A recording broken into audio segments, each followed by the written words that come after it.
Hi everyone, welcome back. My name is Emelie. In today's video I will be creating this fun interactive card. You can see I created a candy jar and I am making this candy jar be dimensional on the outside, and when you open the card it will continue into the inside. So I will share with you how easy this effect is to create and how I also stamped a bunch of images and colored them in smoothly.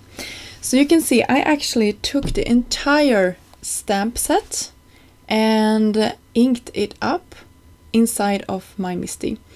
So you can see I'm just having a mat that is a little bit sticky, so I can do this. And you can also see I attached my cardstock this time to the door instead of to the inside of my panel here, or Misty.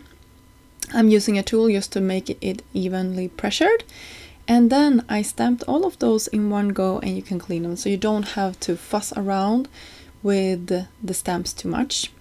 There is also two different sets to color these in. I'm using the one that is building dimension and color, and I'm also using Trinity's new blending brushes. I think they work perfectly for projects like this. You can see they are two-toned and super small, and the brush is just going over my little lollipop here. If you would like some other colors, you can definitely do that, but I went with these three colors. They are all pink, so you can see how easy that was.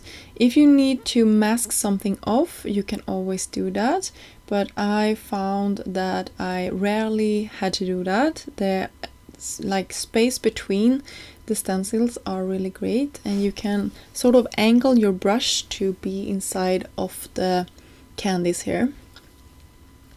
For the jar itself, I don't know if I think I not ended up using this for this particular card, but you can see you can give this some shadows. I decided to run this through my machine, and now we can start working on our card front. So this would be a slimline card, and the measurements for these could vary depending on what type of image you're using. So I just used the stamp itself to make sure that I had room on all of the sides for this. Then I'm using the coordinating die, opening my cardstock or card base up so I don't run it through both sides. And there we go, we have our card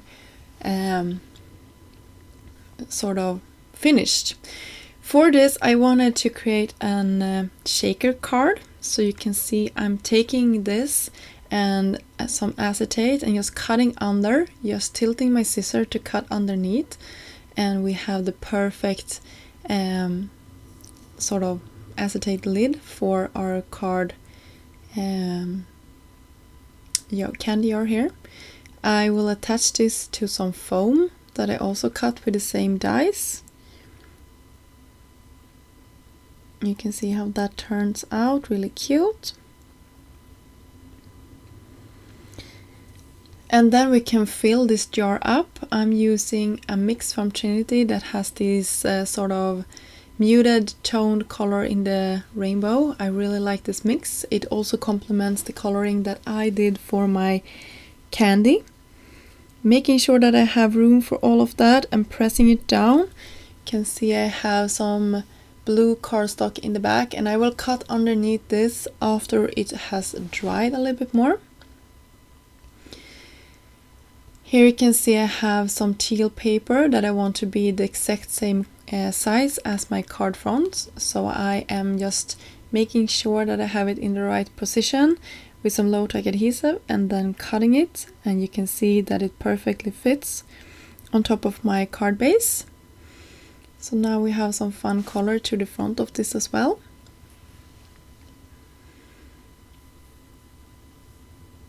Now it's time to cut carefully around our shaker, making sure that nothing is coming out of that. So that went super nice, and we have our shaker element ready. For the inside I wanted the same color of cardstock so it matches. So I'm making sure that it's the right size. Just pressing it down. And now it's time to work on our mechanism here, because I want this to be standing out. So now I'm making sure that I have the lowest point, so I know exactly how short that piece has to be. And then I want to have that. And the width of this could be long because I have a lot of space. And then the same size, and then it has to be long again, as long as the longest was. So that it's the same size. I hope this makes sense. This also depends on your card. You will see that the only measurement that is important was the one I did when I looked through how much space I had on the lowest point there, because otherwise it will show through. So I hope that makes sense. Now I'm just attaching this together, so I have this square that I can attach to my card on the inside.